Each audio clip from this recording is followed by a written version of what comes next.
Opa, opa, opa, chegamos, estamos na área. Opa, Tudo bem? graças a Deus. E você? Tudo bem, graças a Deus. E essa musiquinha sinistra aí do começo? Pois é, né? Você Era a gosta? música de friozinho na barriga, né? Música de friozinho na barriga, dá sempre um friozinho na barriga, né? Não tem jeito. Eu achei que a essa altura do campeonato eu não ia ficar nervoso antes de começar uma live, mas a gente sempre fica. Aquele nervosinho gostoso, né? De expectativa. No caso aqui é positivo, tá? Pode ficar tranquilo. Olha só, já tem bastante pessoas aqui esperando a live. Vamos mandar um abraço aí para Raquel, para Lângia, para Raquel Fabrini, Raquel Nocera, Marta Perossi, Glória de Portugal, Mori Lobo, Lori Prestes, Madalena Escapeta, Antônio, Regina, Márcia Lenira, Joelma, Eunice, Simone de Portugal também, Márcia Brasil, Romoreira e Jane Flores. E depois a gente vai saudando mais os nossos outros espectadores. Um abraço para vocês também que têm nos assistido diretamente dos Estados Unidos. Eu vou te contar uma coisa, eu vou abrir contando uma coisa para você que acho que não tem problema falar aqui. Aconteceu uma coisa muito legal. Conheci a Flávia e se eu errei o nome dela, vai ser um ato falho, mesmo porque ela falou somente uma vez para mim, duas vezes para mim o nome dela, eu não consegui gravar. Mas eu estava lá no shopping com um amigo, né, e a gente foi tomar um café, conversar, e a gente estava conversando, e no meio da conversa eu percebi que o Edson olhou assim, a moça interrompeu a nossa conversa, aí eu virei para ela, ela falou assim, seu Getúlio? Eu falei, sou Getúlio. Então, eu assisto seu canal. Eu nunca imaginei que isso ia acontecer assim, tete a tete, ao vivo, né? Então, eu assisto seu canal. Aí eu fiquei assim, né? Meu canal, qual deles? O canal do inglês? Não, o canal com seu irmão. Eu falei, é mesmo, psicanálise e eu? Ela, então, eu, puxa, eu tô assistindo, gosto muito do seu canal, do canal de vocês, e nossa, é um presente para mim, né? E eu fiquei assim pensando, eu até olhei para o meu amigo e falei assim, já pensou se a gente estivesse falando um monte de besteira aqui agora, né? Por isso que a gente tem que viver aquilo que fala, né? E aí eu perguntei para ela, né? Falei, você mora aqui em Guarulhos, né? Falou assim, não, eu moro nos Estados Unidos, meu marido, e meu filho estão lá e eu vim aqui para fazer um tratamento e é um presente para mim, viu? Poder conhecer você. Eu falei assim, nossa, o presente é todo meu, o presente é para mim, né? E ela mandou um abraço para você, né? A Flávia mandou um Oh, abraço para você. que gostoso. Muito legal receber esse carinho ao vivo, né? Assim, Uhum. em pessoa, né? Ah, Yolanda chegou também, está aqui com a gente. Oi, Yolanda, vamos lá. Ó, a gente está esperando a sua síntese, hein, Yolanda, sobre aquele caso lá, tá? Paulo Henrique também está aqui com a gente e tem pergunta aí. Temos perguntas já. A primeira pergunta é: meninos, vocês conhecem o Sam Vaknin? Conhecer Conhecemos de conhecer? pessoalmente não, né? Não. Eu nem sei se eu gostaria de conhecer o Sam Vaknin pessoalmente, mas Olha, tudo bem. Vamos lá. Vamos começar falando sobre. Nós vamos responder perguntas hoje.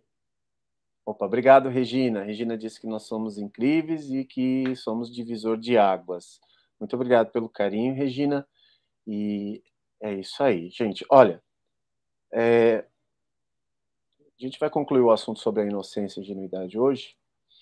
E tem uma frase, Josi, que o Freud, dentre tantas frases que o Freud falou, ele disse assim, que estar apaixonado é estar mais próximo da insanidade do que da razão. Eu acho que embora Freud fosse uma pessoa que com aquela foto carrancuda, poucas pessoas sabem que aquela foto carrancuda do Freud, na verdade, era uma grande tiração de sarro, porque ele tinha, de acordo com os biografistas, né, os biógrafos, né, biógrafos chama?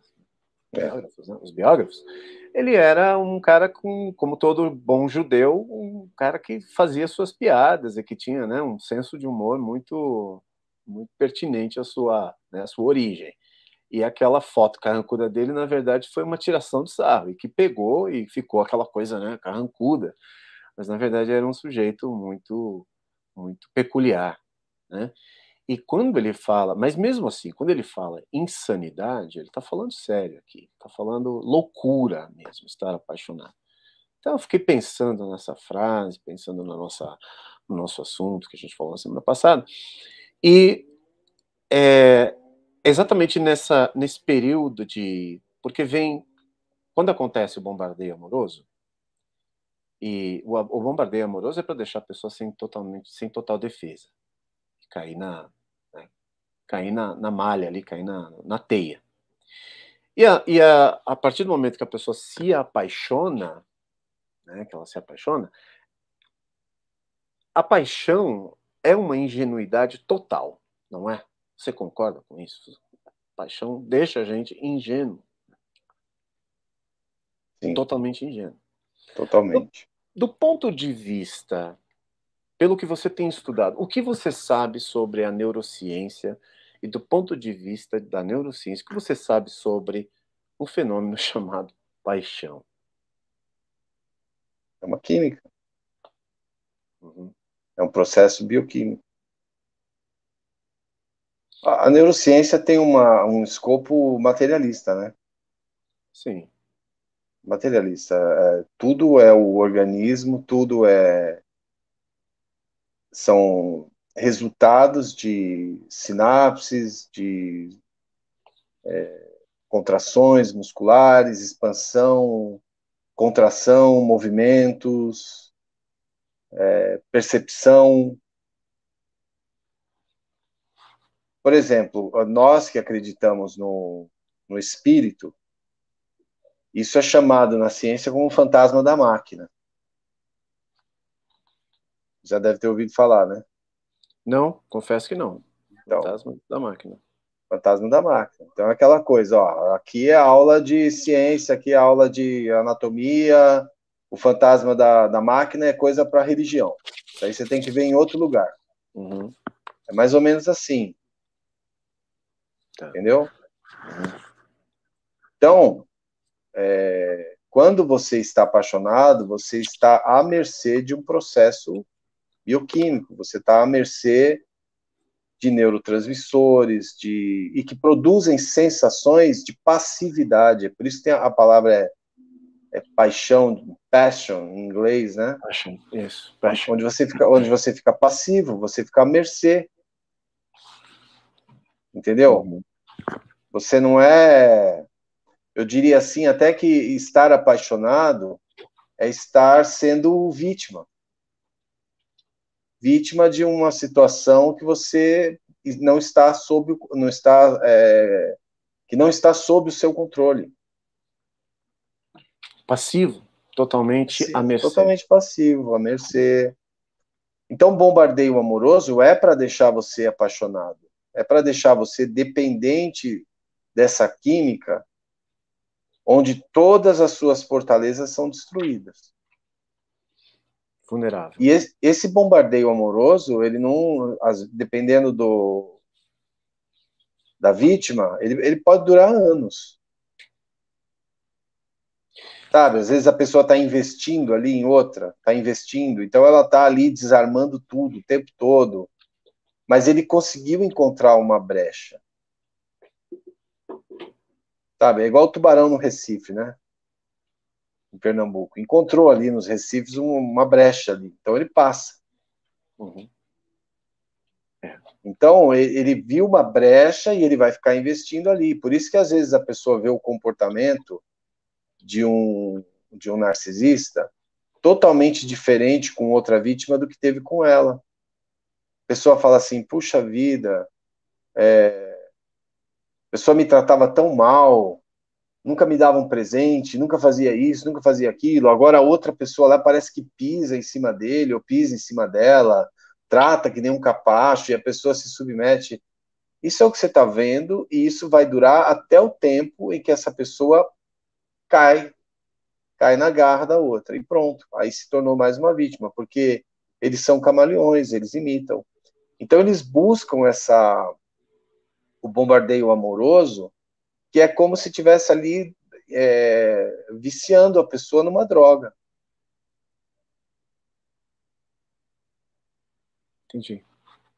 Mas a paixão, ela, de um ponto de vista bioquímico, ela não tem um tempo de duração? Ela não tem Paixão, um prazo de validade? sim, a paixão sim, mas os hábitos pertinentes à paixão, eles perduram. Mesmo a pessoa não estando apaixonada. Não, mas, por exemplo, você costuma, quando estava apaixonado, costumava visitar lugares com a pessoa, costumava ir em determinados eventos, e todas as vezes que você repete isso, você tem as sensações, entendeu? Ah, entendi. Então quer dizer que passou esse período bioquímico da paixão, o que fica, o que resta, então, vira uma, como se fosse um vício mesmo, um hábito, vira um Uma hábito, abstinência uma abstinência. por esse amor ideal que surgiu nos primeiros momentos. Uhum.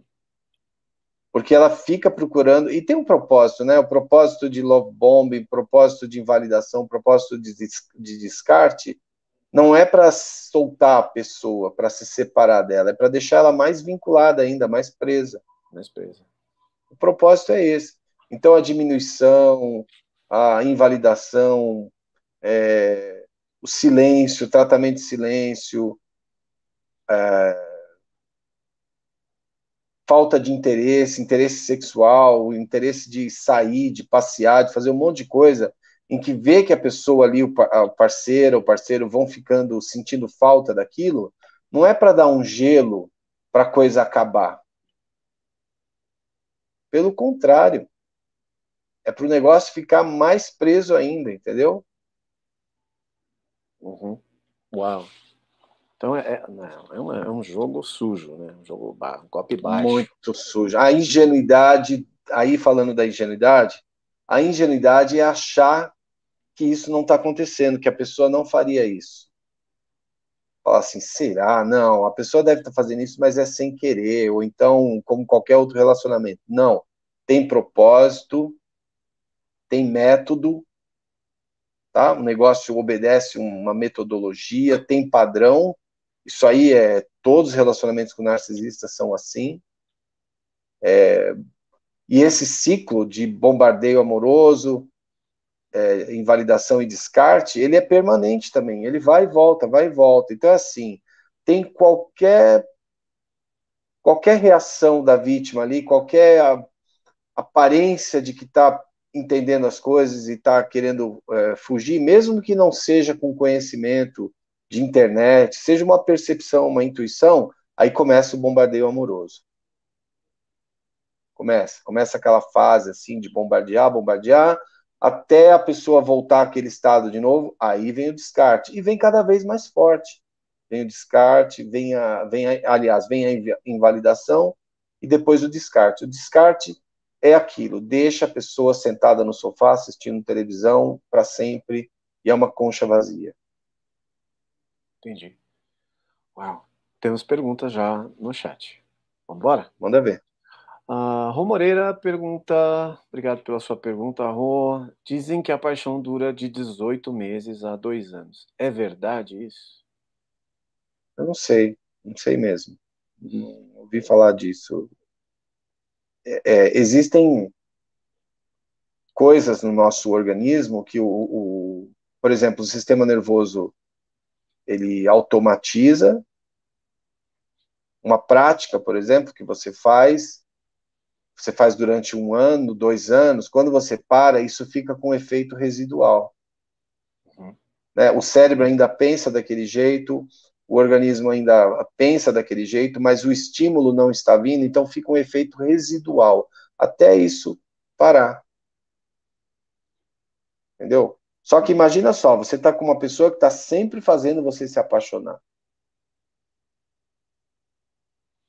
Uma paixão normal, talvez seja essa de se apaixonar por uma pessoa e esperar passar, não sei, talvez tenha uma durabilidade assim, não tenho ideia. Normal, né?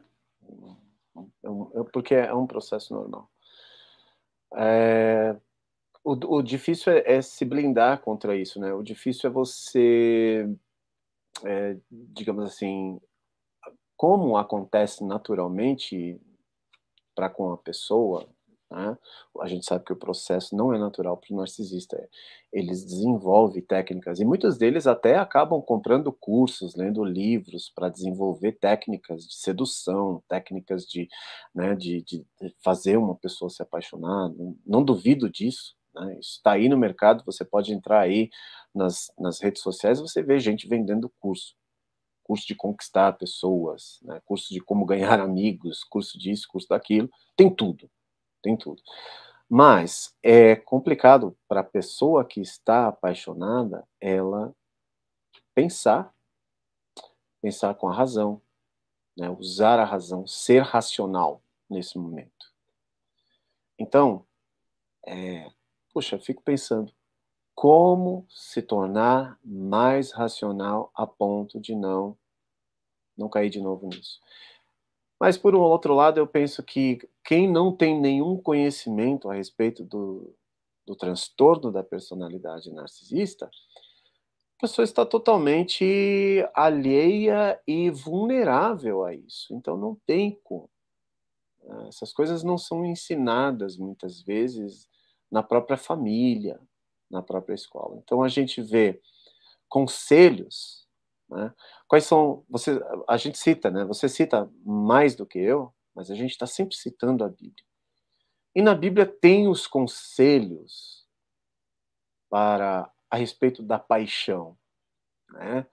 Inclusive o rei Lemuel fez uma coleção de conselhos da sua mãe, né? E que Salomão atribui-se a Salomão o registro no livro de Provérbios, né, na Bíblia, sobre esses conselhos. Então, você poderia falar um pouquinho sobre esses conselhos à luz da Bíblia, de Eclesiastes, em relação à paixão e outras coisas mais em relação à paixão, à luz da Bíblia?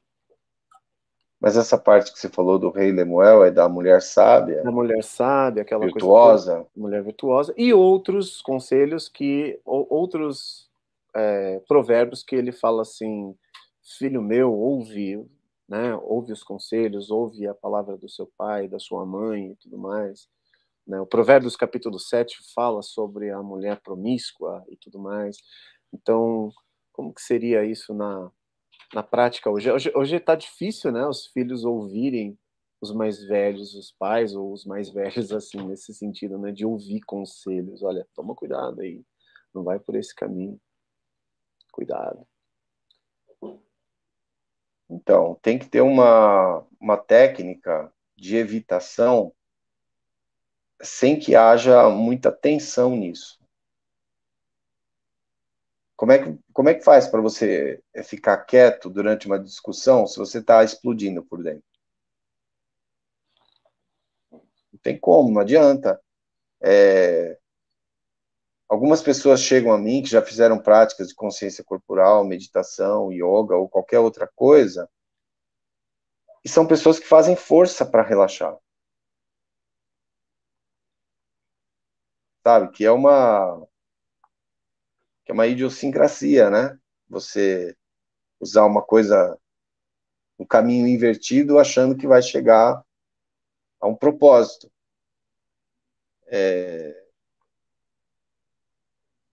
A gente tem, eu sempre falo disso, o Alexander ele descobriu antes mesmo de um dos pais da neurociência, que é o Sherrington, ele descobriu a capacidade que o ser humano tem de parar. Mas parar assim num nível muscular que parece uma paralisia. Ele descobriu isso numa técnica que ele desenvolveu que ele chamou de descanso construtivo, onde o corpo realmente ele vai parando a atividade muscular, o tônus muscular fica praticamente só mantido ali pelas pulsações da medula, sem contração muscular, e aí com mentalização, com o córtex pré-motor em atividade, você consegue dar orientações para o corpo ir para o caminho certo, para a cabeça ir para o lugar certo, para os braços, para as pernas, para os movimentos começarem é praticamente um reset, né? Você aperta o botão de resetar a máquina. Se você tem a capacidade de parar e não ir a um lugar, que é um lugar que vai te dar muito estímulo, você ganhou essa batalha. Entendeu? Se a pessoa, por exemplo, é viciada em sexo e ela consegue não ter um celular, ela consegue não entrar na internet, ela consegue se desviar de um caminho onde tem estímulo, ela consegue isso. Ela venceu essa batalha. A ingenuidade é achar que no meio da tempestade você já está preparado para resistir às tentações. Essa é a ingenuidade. E não vai, por isso que tem que ter contato zero, por isso que tem que se afastar, por isso que tem que se achar, por isso que a pessoa tem que se procurar e muito, sabe? Fazer coisas que acalmem, que a traga de volta para ela mesma, entendeu? Para ir baixando essa estimulação e diminuindo. Então, quando você consegue não ceder, aliás, nem entrar no estímulo, pronto, está resolvido. Então isso encaixa com o que o apóstolo Tiago escreveu na epístola, né? Quando fala assim, toda pessoa seja pronta para ouvir e tardia para falar. Tardia para falar, tardia para se irar. Para se irar. E a grande ingenuidade da vítima é responder a esse estímulo e irar-se prontamente, irar-se rapidamente diante de uma contrariedade, né? Quem já experimentou salada de palavras, tem um provérbio que diz assim: o homem sábio, quando discute com o tolo, quer se ria, quer se zangue, nunca terá descanso. Quem já experimentou uma conversa como essa, vê que não tem fim. Na verdade, você está buscando alguma coisa racional, algum meio de chegar a um acordo para. Não para. Ah, eu quero. Chega, para a discussão, mas algo que seja razoável. Não tem fim. Mas por que não tem fim? Não é que a pessoa quer chegar a algum lugar. Ela quer justamente esse teu cansaço, essa tua raiva, essa tua reação emocional. É disso que eles se alimentam. Se você consegue ter algo que não responda de fato, que não reaja a essas provocações, essa pessoa vai se afastar de você. Não tem como, porque é isso que ele busca. Entendeu? E é da onde ele se nutre, é da onde ele tira o suprimento das reações. Então a pessoa fica provocando, provocando, provocando. Tem que ter a habilidade de entrar no modo avião.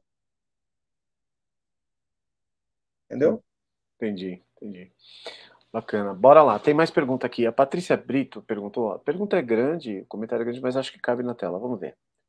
Boa tarde. Sou novata no estudo sobre narcisismo. Pergunta: um narcisista abusado na infância pode ser um pedófilo? Abusar sexualmente e mentalmente de seus filhos? Estou com medo e em dúvida. Já ouviu falar que narcisistas são coringas? Já ouvi falar. Eles podem ser pedófilos, eles podem ser bissexuais, eles podem ser homossexuais, eles podem ser o que eles quiserem. Entendeu? Uhum. Então, é inocência também achar que eles têm limites. Totalmente. Tá? Pode ser que o interesse deles, sexual, não se desperte pelas crianças. Entendeu? É uma situação assim mais delicada, mais complicada e que a gente vê menos nesses casos. Entendeu? Mas você vê uma coisa, tanto narcisista como codependente, geralmente são pessoas abusadas sexualmente na infância por adultos. Então, se você pegar a história posterior, nem você fala assim, um narcisista, ele pode se tornar um pedófilo, mas e quem abusou dele? Era um pedófilo? E quem abusou da vítima do narcisista? Também era um pedófilo? Pode ser pai, pode ser irmão, pode ser tio. Olha só, se você está dentro de um círculo onde as coisas se repetem, não é provável que isso aconteça de novo? Provável.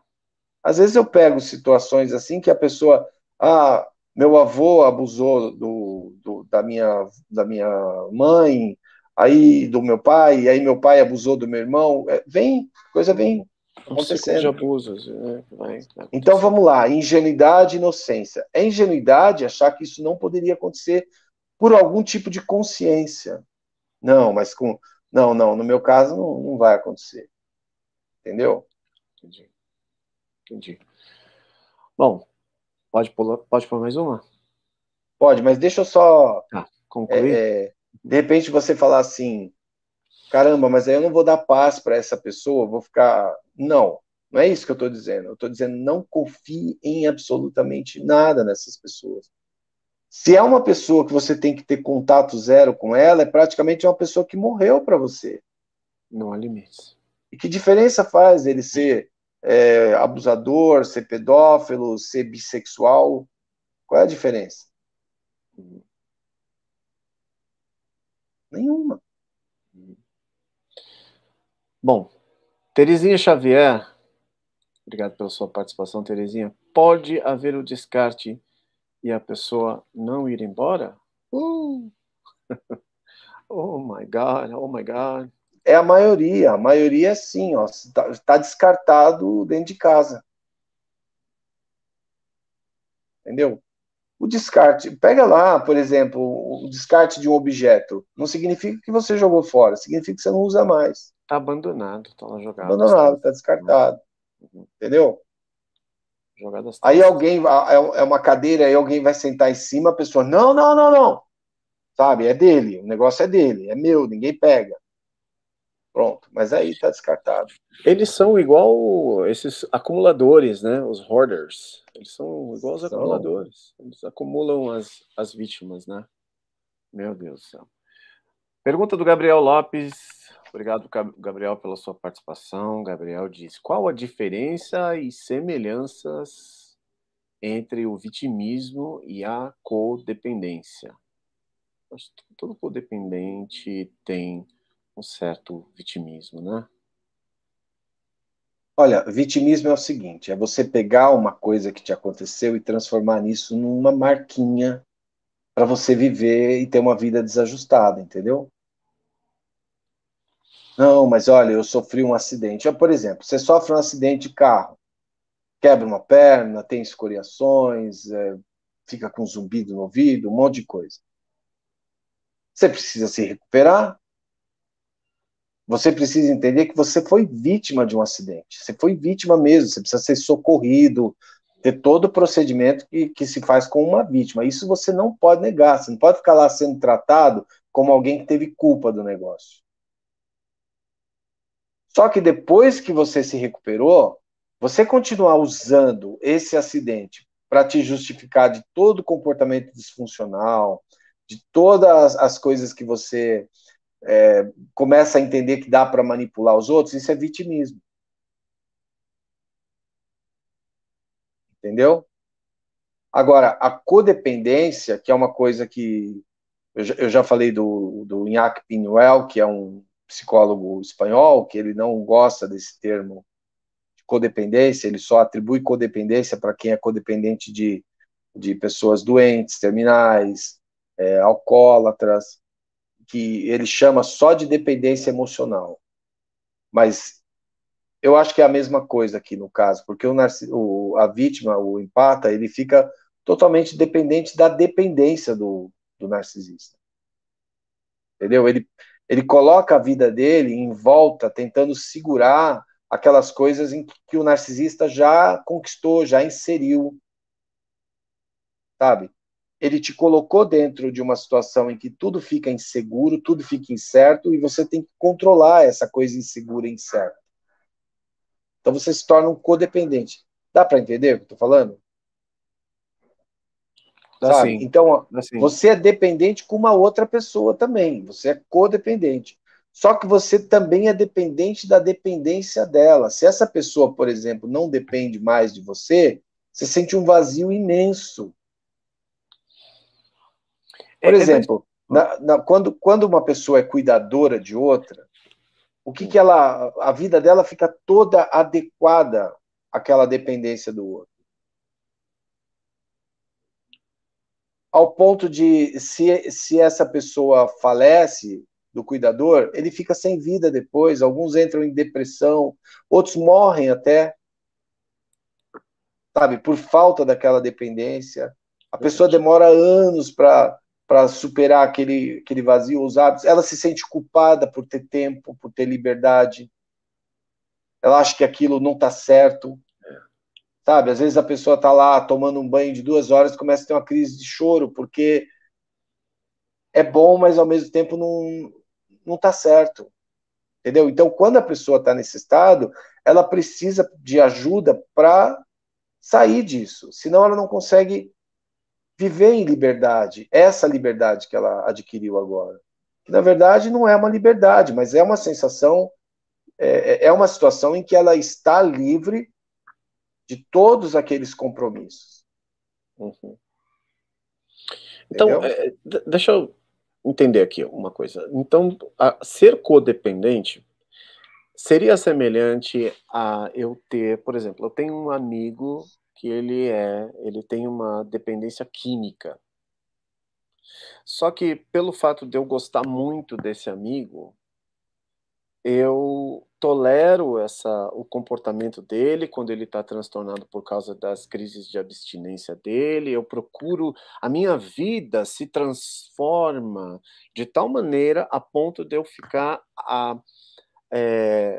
tem uma expressão que em inglês como é que chama? At your beck and call, que é ficar como é que eu, nossa, deu uma falha aqui agora. Ficar totalmente à disposição, ficar à mercê do outro, Não. sabe?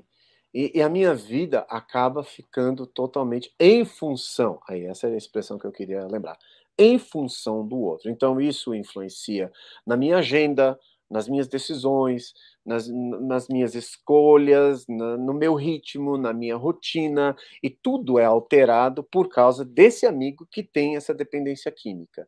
Então eu acabo virando um codependente da dependência do meu amigo. É exatamente, é parecido com É isso? isso aí, é isso aí. Por isso que a pessoa, o codependente, ele adquire um comportamento que muda a neurologia dele, as sinapses, as redes neurais, e que vão ficar funcionando mesmo ele fora dessa situação. Entendi. Entendeu? Entendi, entendi. Caramba. Então, porque eu ouvi isso ontem, eu conversava com uma pessoa que me perguntou, né, assim, quando eu comecei a falar, ficou assustado, falou assim, não, mas esse excesso de empatia é algo ruim? Eu sou uma pessoa ruim? Então ela ficou assustada, eu percebi a preocupação dela, porque eu falei da questão do termo que foi cunhado, né, o termo empata, que é praticamente uma patologia da empatia, e que ela ficou assustada, né? Então, a gente percebe a codependência do empata, do seu excesso de empatia, que quer sempre fazer tudo por todo mundo. E isso não é só para com o narcisista, porque ela foi condicionada a isso, ela quer fazer isso na igreja que ela frequenta, ela quer fazer isso no hospital que ela trabalha, na família, ela vive nesse modo de operação, porque ela foi condicionada a isso, Uhum. né? Então, ela se torna uma vítima vulnerável de outros narcisistas, né? De quem aparecer na vida dela, para manipular. É isso, né? Exatamente. Uhum. Luciara, pode por outra? Pode? Ok, vamos lá. Luciara Nunes, obrigado pela sua participação, Luciara. Não ouvi teu nome antes aqui, se for a primeira vez, muito obrigado pela sua participação. Ela pergunta, por que os narcisistas têm o mesmo comportamento? Como aprenderam a ser iguais e previsíveis?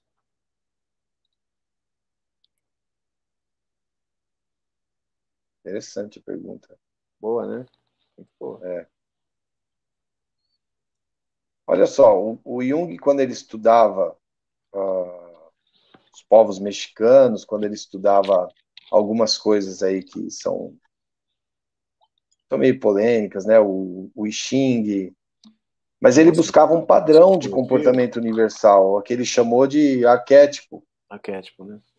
Quando coisas acontecem num determinado tempo, de forma inconsciente, e em lugares diferentes no mundo. Por exemplo, você pega na física, tem um cálculo que é chamado cálculo infinitesimal, que ele foi descoberto pelo Leibniz, na Alemanha, e pelo Newton, na Inglaterra, ao mesmo tempo, sem eles se cruzarem, sem eles se conhecerem. Entendeu? Então, essa postulação do Jung de que há um tempo, isso é até bíblico. Quando a Bíblia fala em Eclesiastes 3, há um tempo determinado para todo propósito debaixo do céu, significa que as coisas estão praticamente desenhadas para ir acontecendo no devido tempo.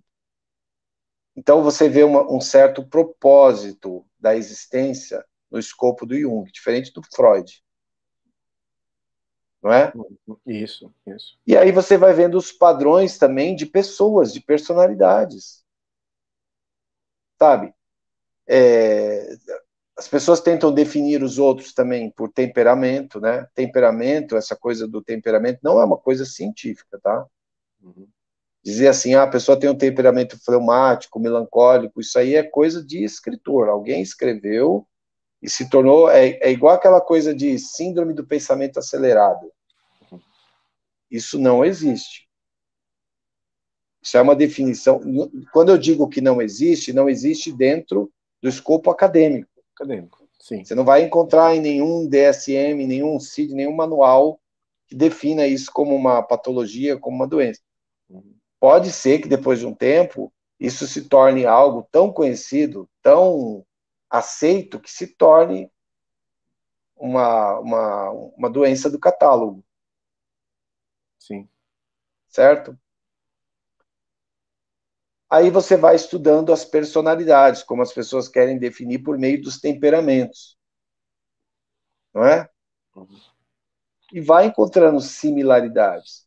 Você fala, nossa, toda pessoa sanguínea é do mesmo jeito, né? Ah, você é muito fleumático. Ah, os melancólicos são dessa maneira. Eles procuram a melancolia como... E tem o mesmo lirismo, a mesma paixão sei lá, pela literatura bucólica, enfim. Essas similaridades, elas são absurdas quando você começa a estudar narcisismo. Você fala, isso sim, parece que esses caras saíram em série da mesma fábrica. Quando, por exemplo, a síndrome de Tourette, o Gilles de la Tourette, o médico que descobriu e que sistematizou essa síndrome, ele pegou pessoas que tinham tics, tinham comportamentos de coprolalia, que é falar palavrão, ecolalia, enfim. E viu, ele estudou 9 pessoas e viu que todas elas tinham uns comportamentos iguais. Então, a partir daí, você tem um padrão, você tem componentes que ajudam a dar um diagnóstico. Pode ter uma diversificação de um para o outro, mas geralmente está dentro de um espectro muito parecido. Uhum. Não é? Quando se começa a identificar uma criança autista? Por certos comportamentos, certos padrões. Agora, voltando para o narcisismo, quando você começa a identificar, e eu acho que é aí que vem o grande medo das pessoas, quando elas começam a ver que tudo bate. Sabe, perguntas que a gente já ouviu? Fala assim, olha, eu estudei, eu vi, puxa vida, ele tem uns 9, ele contempla, assim, os 9 requisitos lá do DSM-5. A pessoa até cita isso, lá do DSM-5. E aí ela faz a pergunta fatal. Será que ele Será é? que é? Oh, my God. Será que é? Pois é, né? É um luto, né? Você tem que viver isso como se fosse realmente um luto. Não tem jeito. 9 fora. É fazer conta de cabeça, né? Fazer Dar conta de 9 fora. cabeça, 9 fora. Oh my God. Como diz a Oprah Winfrey. Oh my God. Inclusive, isso que você acabou de falar, bate muito com a próxima pergunta do Antônio, porque eu estava pensando no espectro, né?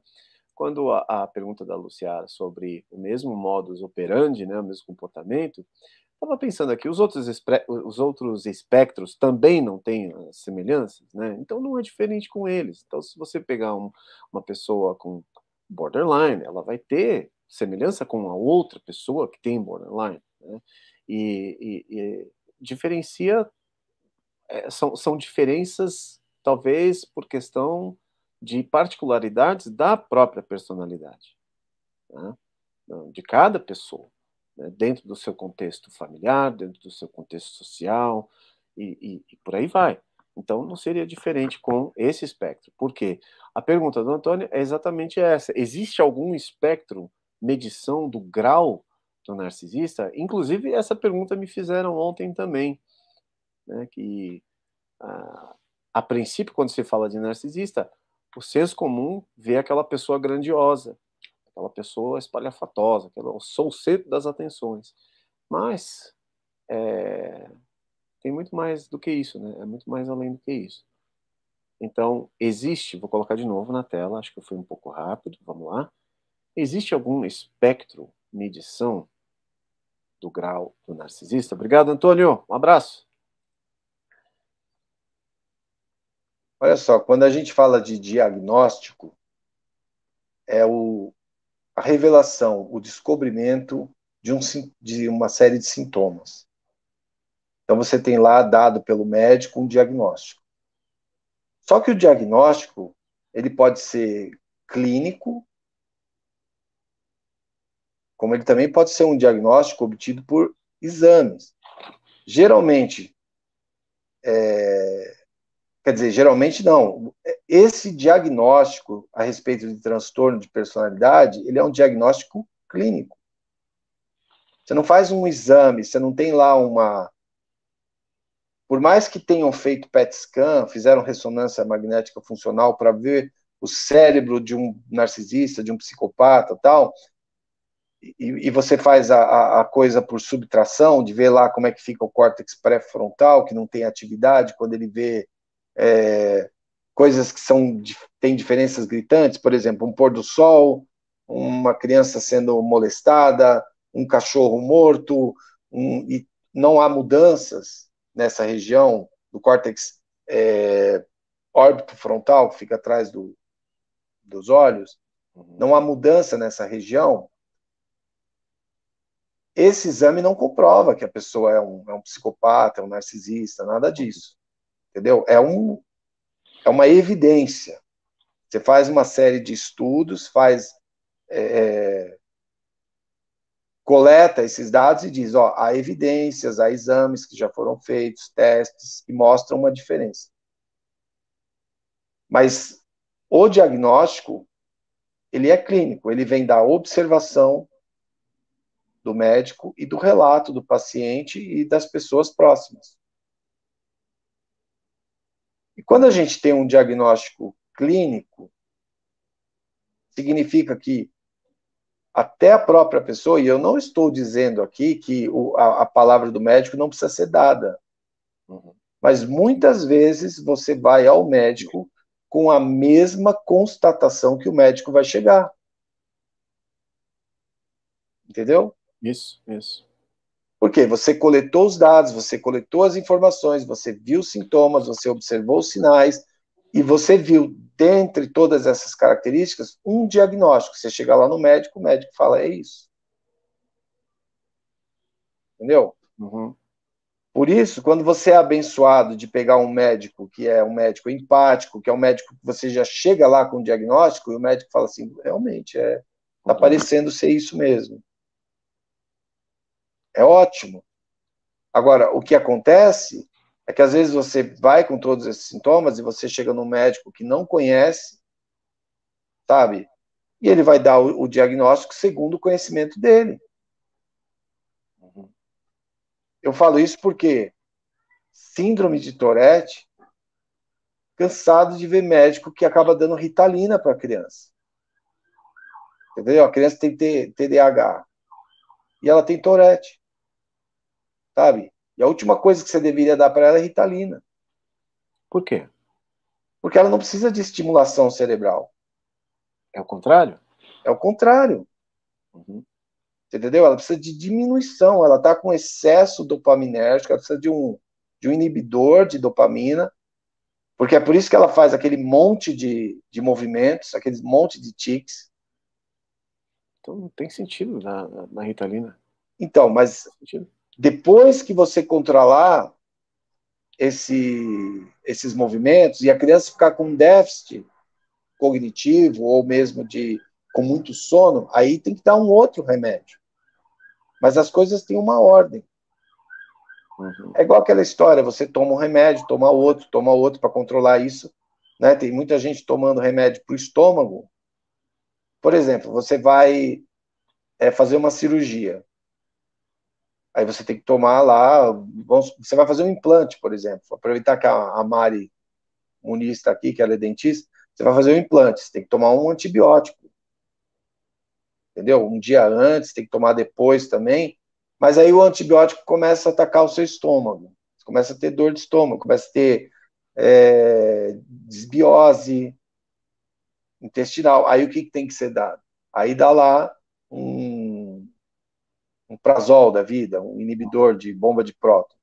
Aí a Uhum. pessoa toma isso, aí ela começa a ter problema de flora intestinal, aí tem que dar lá um remédio assim também, Pode, entendeu? né?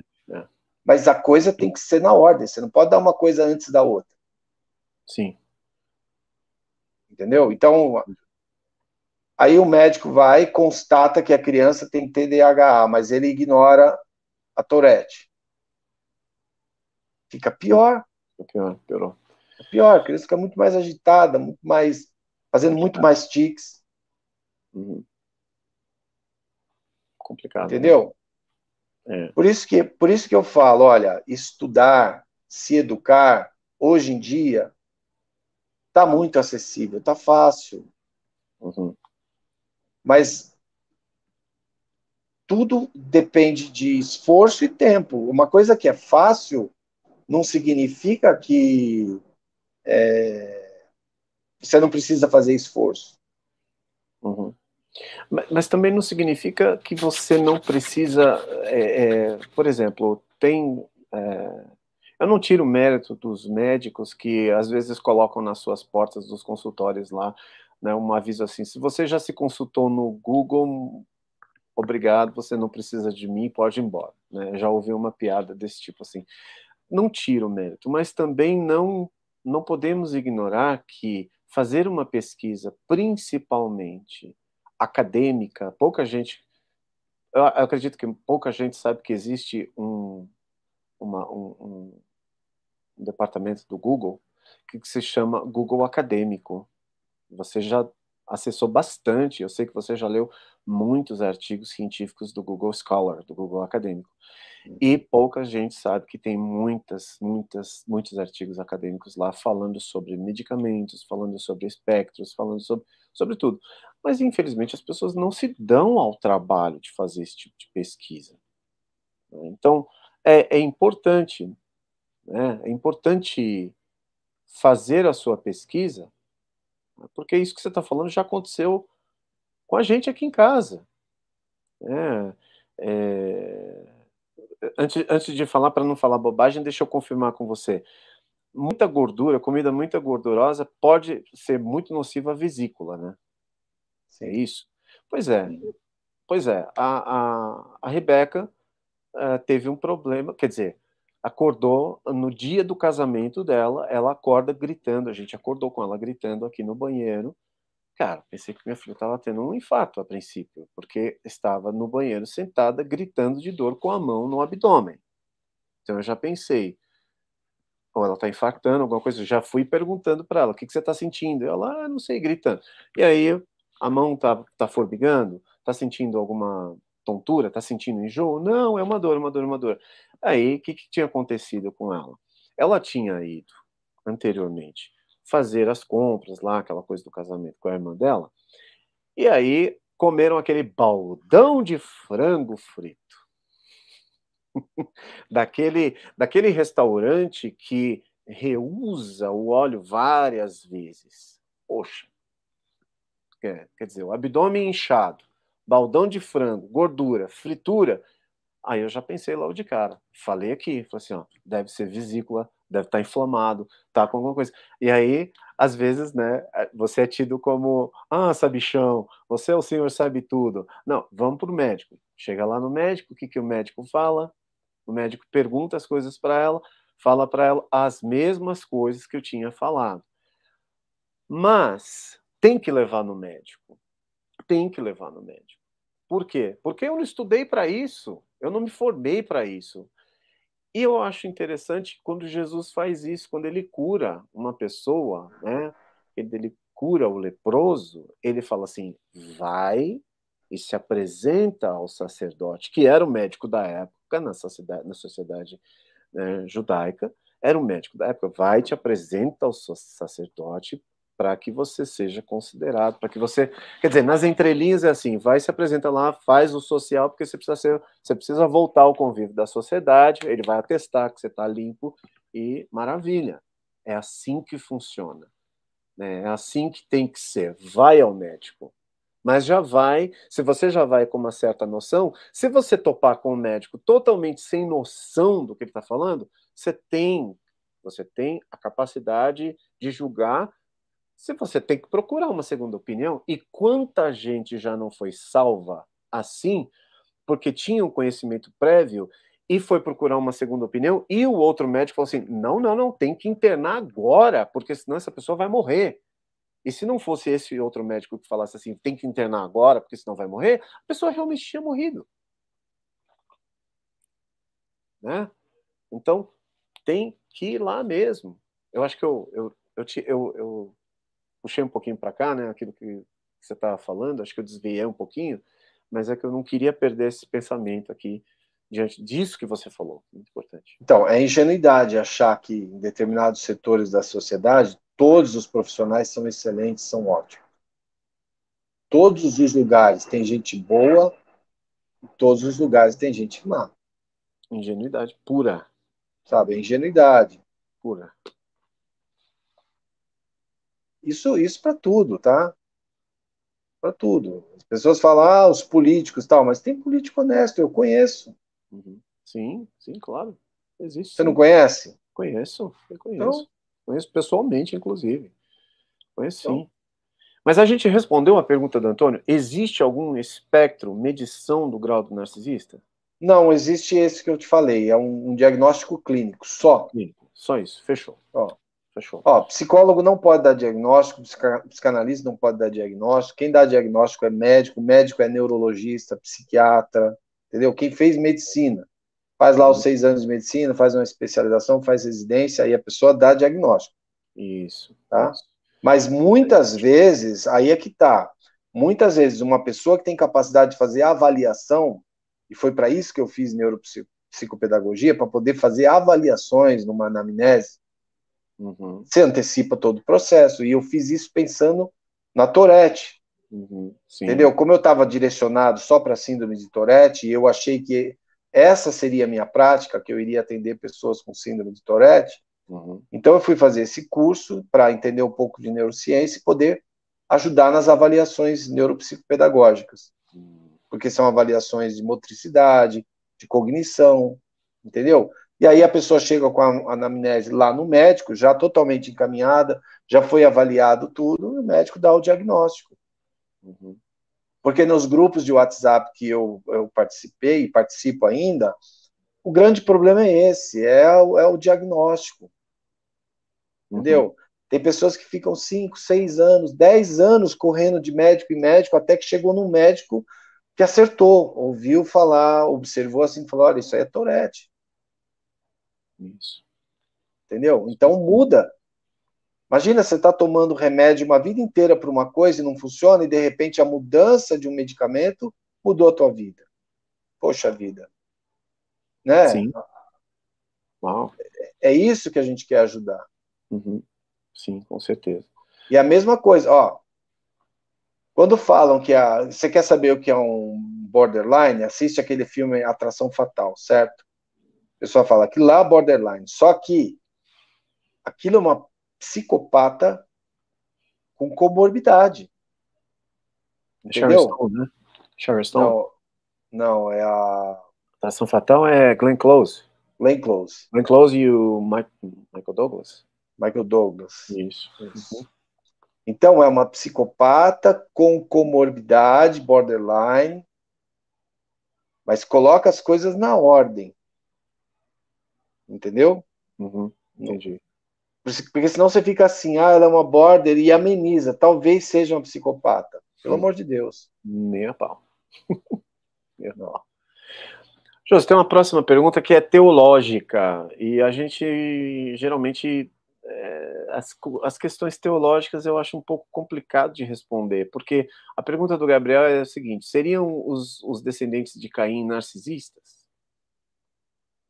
Os narcisistas, ou os narcisistas seriam, acho que eu inverti a pergunta dele, desculpa, Gabriel. Os narcisistas seriam descendentes de Caim? Então, isso aí tem que deixar pro curso de teologia, né? O que a gente sabe é sobre uma geração toda narcisista, né? Que é uma geração, principalmente a de agora, né? Que o transtorno está cada vez mais proliferado devido ao egoísmo, devido à frieza, devido à desumanização da humanidade, né? Olha eu filosofando aqui. É bem por aí, né? Então, deixa eu esclarecer essa história aí do Caim, tá? Uhum. Para Vambora. quem não conhece. Está lá em Gênesis capítulo 4, onde a Eva fala assim: consegui um homem, alcancei um varão de Deus e deu o nome dele de aquisição, adquiri. Tá aqui meu filho. Aí ela teve um outro filho, a quem ela deu o nome de Abel. Uhum. E aí, logo, poucos versículos à frente, a Bíblia fala assim, que ao cabo de dias, depois de um tempo, veio, se eu não me engano, foi Abel, e trouxe dos primogênitos do seu rebanho, da gordura do seu rebanho. E veio Caim e trouxe também daquilo que ele plantava. Caim era agricultor e Abel era pastor de ovelhas. Se você pegar, tem um livro lá do Carl Sagan, que ele tenta até fazer um malabarismo com isso aí, de falar sobre a evolução, de que primeiro veio a agronomia, depois veio a pecuária, entendeu? Então ele está tentando mostrar assim, uma espécie de desenvolvimento dos humanos por meio dessa analogia bíblica. Mas o que a Bíblia está dizendo é o seguinte, que um era pastor de ovelhas, o outro era agricultor. Ao cabo de dias, um trouxe a sua oferta que não lhe custou nada e o outro trouxe aquilo que era o melhor do seu rebanho. Provavelmente ele tinha algum afeto pelas suas ovelhas, ele era pastor, e ele sacrificou essas ovelhas para trazer e fazer um sacrifício a Deus. O que a Bíblia diz? A Bíblia diz assim, que atentou Deus para a oferta de Abel, sentiu aquele cheiro suave, mas não atentou para a oferta de Caim. Por quê? Porque a oferta de Caim no seu coração já não era boa, basta ver a inveja que ele teve. Tem um provérbio que diz assim, o sacrifício do ímpio é abominável, ainda mais oferecido com intenção maligna. Entendeu? Então ele não trouxe um sacrifício de coração, ele trouxe algo que ele queria aprovação. Como ele não foi aprovado e o do seu irmão foi aprovado, a resposta divina foi assim: por que caiu o teu semblante? Perguntando para Caim. Se você não fizer o bem, não vai haver aceitação para você também? Mas se você não fizer, o pecado está à porta e você tem que dominar sobre ele.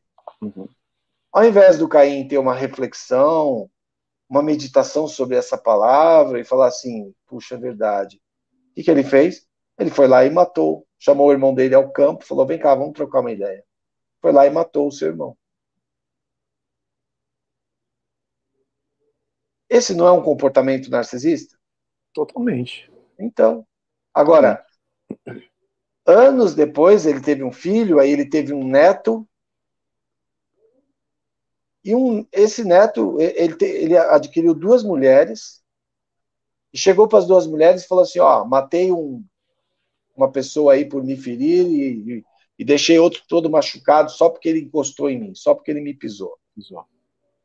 Se Caim era mau, ao ponto de Deus falar que alguém tocasse em Caim seria 7 vezes vingado, eu sou muito pior. Se alguém tocar em mim, vai ter que ser 70 vezes 7.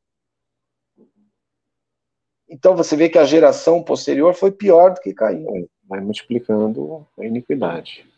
Entendeu? É. Então, lendo com a clareza da Bíblia, como ela está dizendo ali, você pode adaptar, tirar isso para o comportamento narcisista, é isso mesmo, ao invés de melhorar, ao invés deles tomarem uma consciência quando tem alguém melhor do que eles querem anular. Uhum. É por isso que eles vêm até você e eles querem apagar o teu brilho. Entendeu? Uhum. Eles querem apagar o teu brilho, transformar aquele brilho numa luz que resplandece eles. É como se ele pegasse o teu esplendor e resplandecesse ele, enquanto você vai ali, ofuscando. Tá aí. E vai se multiplicando a iniquidade, o amor vai se esfriando. É isso aí, os filhos de Caim. Obrigado, Gabriel, pela pergunta. Nos deu assunto aqui, né? Tem uma pergunta da Renata Berriel. Olá, boa tarde. Opa, peraí, deixa eu ver se eu não estou pulando a fila aqui. Ah, não, desculpa, estou pulando. Desculpa, Renata, volta para a fila. A Esther Xavier dos Santos disse assim para a gente. Boa noite. Boa noite, já, né? Boa tarde, Esther.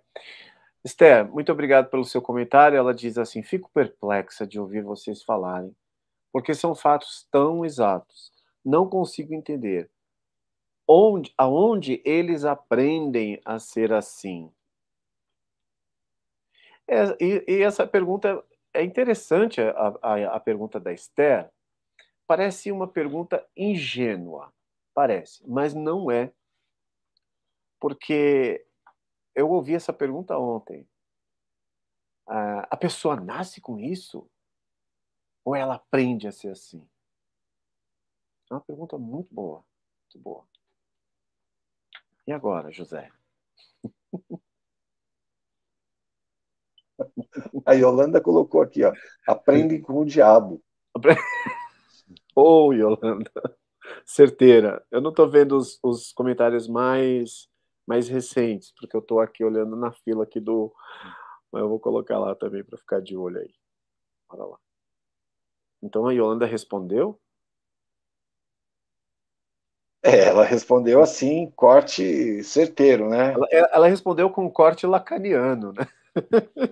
Aprende com o diabo. Mas Pronto, isso a gente falou numa outra pergunta sobre padrão, né? Quando eu falei sobre os arquétipos, como se dá um diagnóstico, por exemplo, de síndrome de Tourette, né? Do Gilles de la Tourette ter estudado 9 pessoas e visto o comportamento padronizado. Se eles repetem um padrão, sabe, que é muito parecido com o comportamento em outro lugar, a gente tem aí uma carga genética. Sim. Só que também, sabe a tempestade perfeita? Tempestade perfeita? A tempestade perfeita precisa exatamente daquela massa fria, aquela massa quente, ali no momento exato, e o negócio vira uma catástrofe, né? Catástrofe, sim. Então a pessoa não é só o que ela traz de carga genética, é o lugar que ela se desenvolve, com quem ela se desenvolve, as experiências que ela passa. E cá entre nós, né? Os seres humanos são muito parecidos, né? Então esse tipo de local onde ele vai se desenvolver, existem muitos lugares que são propícios. E aí desenvolve esse tipo de ser humano, que além de trazer algo geneticamente, ainda tem a influência do fenótipo, do ambiente. Uhum. Por isso que a gente fala, né? Olha, geralmente são pessoas que ou elas são muito abusadas elas são muito desprezadas ao ponto delas romperem, elas dissociarem totalmente com o self delas, com o senso de si mesmo, e começa a buscar um outro self para suprir esse buraco, só que na verdade ele fica só ali na tampa, ele vai estar sempre na tampa, ele nunca vai entrar para dentro.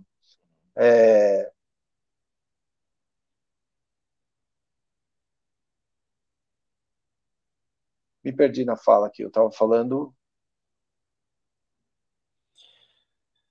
Eu me perdi também, porque eu estava vendo os comentários aqui. Não tem problema, vai voltar. Vai voltar por causa da Não, pergunta. eu estava dizendo que... eu lembrei.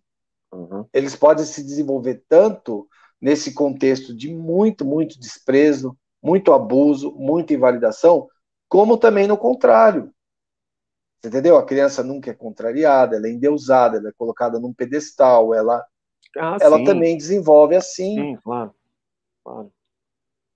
Claro, entendeu? a criança que, inclusive, é um risco muito grande, né? Sua Majestade o bebê, como disse Freud, né? Porque na nossa sociedade contemporânea, nas civilizações, né? Nas civilizações que, como, do ponto de vista, né? Com as suas regras sociais e morais, o filho, já percebeu isso? O filho, quando vem, é como se recebesse um rei, a majestade, né? E isso é até legal, mas quando isso perdura por toda a infância e entra na adolescência, você está criando uma patologia na psique do seu filho. Não pode existir. E isso também gera um transtorno no ser humano. Não dá, não pode. Tem que romper com isso. Tem que cortar o cordão umbilical, a mãe tem que romper com isso. Então, existe mas a escola do narcisista com certeza é ou a invalidação total ou o excesso de invalidação. Né? Tanto é que na questão das mães, por exemplo, o Winnicott ele fala que a falta de mãe é ruim, mas o excesso de mãe é um desastre. E quantos narcisistas nascem porque eles têm excesso de mãe, excesso de cuidado, excesso de admiração, excesso de proteção, excesso de tudo por parte da mãe, e cria-se o rei da cocada preta. Né? Então, você toma muito cuidado. Pensei que estava Isso me congelado. fez... Isso me fez lembrar Isso me fez lembrar de pessoas que pensam assim: olha, eu não posso me separar porque isso vai causar danos para as crianças. E eu vou dizer uma coisa aqui, assim, sem medo de errar, tá? É melhor que as crianças cresçam separadas do pai narcisista, da mãe narcisista, do que junto. Os danos vão ser menores. Entendeu? Se esse for o motivo da pessoa não se separar do narcisista, por causa dos filhos. Uhum. Ah, mas meus filhos, não sei o quê, isso vai causar dano para eles. A convivência com o narcisista já está causando. Já está causando, já. Mas a dúvida eu acho que o grande medo das pessoas, principalmente das mulheres, e se ele conseguir a guarda das crianças? Ou e se ela, que é narcisista, porque ela, né, a preferência, eu não sei como é que tá agora, mas alguns anos atrás, pendia sempre pro lado da mãe, a mãe que ficava, as mães ficam com a guarda dos filhos. E aí? E se ele ficar? E se ela ficar? Então é uma questão muito delicada. Muito delicada. Eu acho que foge até um pouco aqui É, da nossa com certeza. expertise. Né? Isso aí é uma coisa mais de família, né? Então jogar xadrez com isso aqui. Seria jogar xadrez, coisa que eu Não, não tenho eu tô habilidade te nenhuma. falando isso porque eu conheço gente que o único motivo não foi nem a preocupação com guarda isso, mas o único motivo foi de causar problemas psicológicos na criança Psicológico. pela ausência de um dos pais, entendeu? Uhum. Eu não quero me separar porque eu quero que a criança cresça com os dois pais e não tenha sequelas disso. E isso é ingenuidade. Uhum. Sim. Sim. Se você conseguir se separar, ter a guarda das crianças, quer dizer, hoje existe bastante guarda compartilhada hoje em dia, e a guarda compartilhada você vai ter que estar sempre de olho, né? Sempre de olho. Quando a criança volta para sua casa, né? E ficar de olho no comportamento, ficar de olho no que foi falado, né? Então, se esse for o motivo, mas se você pode ter guarda compartilhada, não hesite, não hesite. Bora lá, tem mais. Para quem quer conviver com o narcisista, a pessoa chegou e falou assim, não tenho energia, não tenho força, vou viver com o narcisista o resto da minha vida. É o que eu falei, você tem que procurar alguma coisa que te deixe realmente no modo avião. Sim. Sabe? Virar um saco de pancadas, não sentir dor, viver anestesiado, mas aí, cá entre nós, não é vida também, né? Não, não é. Não é, não é mesmo. Ai, meu irmão, bora responder mais perguntas? E aí, vamos lá, vamos embora. Tá cansado não, né? Não, não tô não. Não cansa, Tranquilo. né? Bom, Renata, chegou a sua vez, viu, Renata Berriel? Agora é a tua vez. Ela disse o seguinte: olá, boa tarde. Tô na abstinência. Muito complicado. O que eu faço? Eu senti até a tua dor agora, viu, Renata? Abstinência é um bicho louco. Um bicho louco, abstinência. Você sabe que a nossa estrutura é a seguinte: a primeira fase da abstinência é a parte fisiológica mesmo. Você chega a sentir dor nos músculos, você chega a sentir sudorese, um monte de coisa. Depois, a segunda fase da abstinência, ela é emocional. Só que se você está nessa fase emocional, já está percebendo que as suas emoções estão afetadas, que é o que mais está pegando, mas aquela coisa física deu uma amenizada, significa que você está evoluindo. Quando você chega numa terceira fase, que ela é totalmente racional, que você fica pensando muito a respeito, é que você está conseguindo sair da abstinência. Entendeu? Segue esse tripé. Podendo oscilar, depende do teu comportamento. Quando você faz, por exemplo, 21 dias sem tomar café, ou sem tomar café com açúcar, ou sem açúcar, se você passa pelos primeiros 7 dias, você está muito fortalecido para continuar nesse propósito e abrir uma porta que talvez nunca mais se feche. Porque daí para frente você vai implementando coisas. Sim. Mas geralmente as pessoas desistem na primeira semana. Verdade. Você entendeu? Verdade. Então, se você consegue passar por uma semana, aí já sabendo que na segunda semana você vai estar mais sensível emocionalmente, e depois na terceira semana você vai estar filosofando sobre o café, é sinal de que você evoluiu aí na tua prática. Quando chega lá no 22º dia, aquela resistência, né, que era uma coisa que seria impossível, ela já diminuiu bastante. E aí você pode continuar com o teu propósito. Você está reprogramando tua mente, né? Tá, então, na abstinência você está precisando que certos estímulos, certas reações, elas parem, e elas não vão parar sozinhas. Sabe? Aquela circuitaria toda fica funcionando. E o que acontece? Você entrou em contato zero, mas você mantém alguma coisa conectada, alguma rede social, ou algum quadro, alguma foto, alguma música, você vai entrar em contato com todo esse circuito. Por isso que você tem que fechar tudo. Às vezes você tem que fechar, você tem que sair das redes sociais, não é nem bloquear a pessoa. Isso é muito bom, sair das redes sociais. Faz um bem danado. Sabe que às vezes eu ouço pessoas que elas falam para mim como elas fizeram a primeira vez um contato zero, que é perfeito e a pessoa fez sem nunca ter ouvido falar? Sabe? Só que depois, na ingenuidade, caiu de novo, né?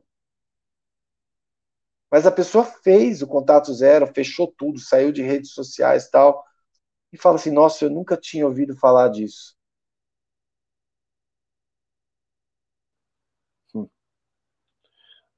Pois é, na intuição, né? Às vezes na intuição acontece, faz isso. Então, se não está adiantando bloquear a pessoa, sai das redes sociais. Sai um pouco. Se conseguir sair, né? Porque às vezes a pessoa tem negócio, e negócio nas redes sociais, né? Tudo bem, se ela tem negócio e é no Instagram, fica só no Instagram, fecha Facebook, fecha LinkedIn, Facebook, fecha dá um tudo. tempo de Facebook. Ou faz o seguinte: você não precisa estar conectado o tempo todo no Instagram ou no Facebook, mas você pode criar postagens. Existem ferramentas que você pode programar. O próprio metaverso, né, o metaverso que é agora onde se faz todas as postagens automáticas do Facebook, você pode entrar lá e programar suas postagens e responder por lá mesmo, e nada de ficar dedinho assim, ó, rodando para cima e para baixo, para cima, né? Rodando para cima lá no feed. Esse feed, às vezes, eu posso parafrasear, aliás, eu posso usar um trocadilho aqui, esse feed às vezes fede, né? Então, e isso serve até em inglês, né? Fed, porque o fed em inglês é alimentado, né? Acaba alimentando demais, overfeeding, né? Alimentando demais ali o tico e teco, você fica agitado, fica agitada. Então, abstinência. Se tem uma coisa que é boa, faz muito bem, é a abstinência de rede social. Não causa mal, não, gente. É uma coisa maravilhosa. Você vai perceber, você vai virar para o lado, você vai perceber assim, você vai olhar para tua filha, teu filho fala assim, oi, tudo bem? Quanto tempo? Você vai descobrir que tem gente morando do teu lado, com você. Né? Porque Você já viu que às vezes a pessoa, quando ela entra em desespero, qualquer coisa assim, ela fala, então, no meio da noite eu saí de casa e saí andando. Sim, já. Já ouviu falar disso? Várias vezes. Então, quem está procurando isso? Não é intuição? É intuição. Intuição. Então começa a fazer isso, começa a caminhar. Escolhe um período do dia, vai caminhar, É isso aí. sabe? Intuição. Não esquece de tomar água. As pessoas não tomam água. Precisa tomar água toda hora. Não Precisa comer respiram, fruta. não Não respiram direito. respira. Tem Respiração que fazer a lição curtinha. de casa. Não tem jeito. Ó, agora há pouco eu falei assim que era fácil o negócio, né? Se eu falar para você assim, ó, para você fazer passar lá no concurso é fácil. Você só tem que ler um livro. O livro tem 500 páginas, mas é só ler esse livro. Não precisa de mais nada. Para um preguiçoso, o que ele vai falar? Fácil é? 500 páginas? Pois é. Mas para uma pessoa que descomplica, fala um livro só? Só, você só precisa ler esse livro. Concurso é daqui 6 meses. Lê bem o livro, estuda ele. Porque não é complicado, né? Está tudo contido ali no lugar, é só você estudar, Isso. esquematiza. Mas o preguiçoso diz: Há um... 500 páginas? Pensei que você ia falar o provérbio. Há um leão lá fora. Há um leão lá fora, exatamente. Toca o enterro, né? Algo inteiro. Ai, meu Deus. Tem remédio para picada de cobra? Por quê? Não, porque tá vindo uma cobra logo ali. Eu tô com Não, a, tô com a dá trabalho. preguiça, dá Então, trabalho, tô com a preguiça no meu conceito, isso é fácil, entendeu? É fácil, quando a coisa não é. Você não precisa correr em muitos lugares, fazer muitas somas, muitos cálculos e tentar adivinhar, intuir. Isso é desgastante. Não, desgastante Isso é é ganhar um prêmio complicado. Nobel, né? Ganhar um prêmio Agora Nobel é desgastante. a gente fala assim: é só pesquisar, é só estudar na internet. Tem muitos vídeos iguais aos nossos, vídeos mais curtos, mas baixa, extrai o áudio. Isso é fácil, Muito fácil de fazer. fácil. Muito fácil Se de cada fazer. dia você tivesse que descobrir um algoritmo, tivesse que fazer lá uma planilha, tivesse que desenvolver uma série de coisas, depois sair para buscar em outro lugar, tal, injeta, aí pronto, agora está o conteúdo. Eu ia falar, pô, é difícil pra caramba. Mas você dá um clique, dois, só fica ali na frente e assiste. Ah, mas tem que extrair o áudio. Meu Deus, como é que faz para extrair o áudio? Tem programa gratuito que você vai lá e baixa, extração de áudio. áudio, vídeo converter. Tira o áudio, escuta. Escuta, faz do nosso vídeo um podcast pessoal. E põe os seus arquivos aí, vai fazer caminhada escutando.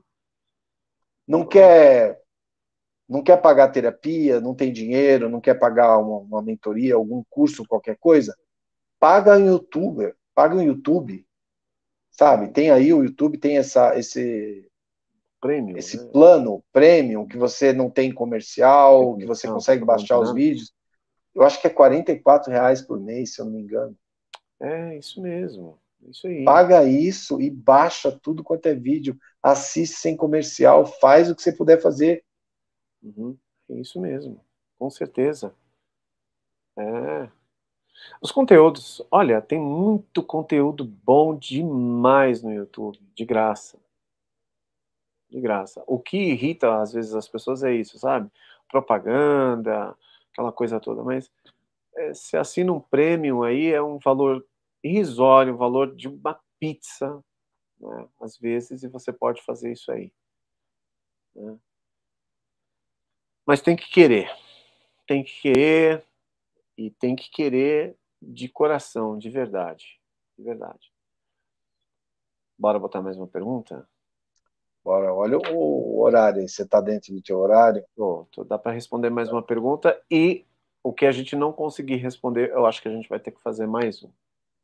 Aí a gente Ok. faz mais um para responder pergunta sobre a ingenuidade. Seria ingenuidade minha achar que a gente conseguiria responder todas as perguntas em 10 minutos? Não, Não, não, não não. precisa me responder. Eu já sei que é. Eu já sei que é. Vamos lá. A Rô Moreira disse assim. Vamos ouvir a Rô. Rô, obrigado pela sua pergunta, tá? Eu estava em um relacionamento que percebi um exagero de amor, espelhamento, muito repetitivo e outros sintomas. Mas não posso dizer que ele é narcisista, porque não sou profissional. Como resolver isso? É aquilo que eu falei. Se você for num profissional que não conhece e dizer para você que ele não é narcisista, e aí, resolveu? É um processo demorado, como disse o Vladimir aqui nos comentários. É um processo demorado porque a gente tem que pôr à prova, né? Tem que pôr à prova os relacionamentos. Tem que pôr à prova. Eu nunca esqueço um filme que você recomendou, O Desafio no Bronx, acho que foi o único filme, né? A gente já falou isso uma vez aqui, eu acredito, que é o único filme que o Robert De Niro dirigiu, né? É, Aquela cena que o mafioso fala pro menino assim, olha, preste atenção se a moça abrir a porta do carro para você. Lembra disso? sei. E aí ele teve uma namoradinha lá que não abriu a porta para ele, aí ele descartou, tal, né? Quer dizer, descartou não, ele não quis um relacionamento com ela. Mas quando ele encontrou a moça que Ele abriu se a porta, apaixonou. ele se apaixonou, né? Ela abriu a porta para ele, ele abriu a porta para ela entrou quando ele deu a volta no carro, ela abriu a porta para ele. Aí ele lembrou do que o cara falou para ele, falou assim, olha, essa mulher aí que você tem que se casar. Então, existem é, existem as bandeiras, né? Todo mundo fala aí bastante sobre as bandeiras, bandeira amarela, bandeira vermelha. Tem que prestar atenção nos sinais, né? Então, uma dica que eu dei ontem para uma pessoa que eu conversava, eu falei assim, olha, primeiro sinal que você tem que perceber, eu acho que é infalível, qual é a quantidade de atenção e de carinho que essa pessoa está te dando? Se é exagerado, se é aquela coisa toda melosa, melecosa, sabe? Já desconfia logo de cara. Pô, tá muito melecado isso aqui. Tá muito educadinho, tá muito bonitinho. Então já desconfia, mas tem gente que é assim, tem gente que é cavalheiro, tem pessoas, tem mulheres que são verdadeiras ladies, e tem homens que são verdadeiros cavalheiros, mas presta atenção no exagero. Então já é um sinalzinho que você já vai marcando lá. Vai na sua agendinha e coloca assim: nossa, como ele foi super educado e atencioso no restaurante, mas senti algo estranho quando ele falou com o garçom. Pronto, aí já deu para você um sinalzinho. Não é assim? Não é assim que você não acha que é assim que a pessoa tem que fazer? Né?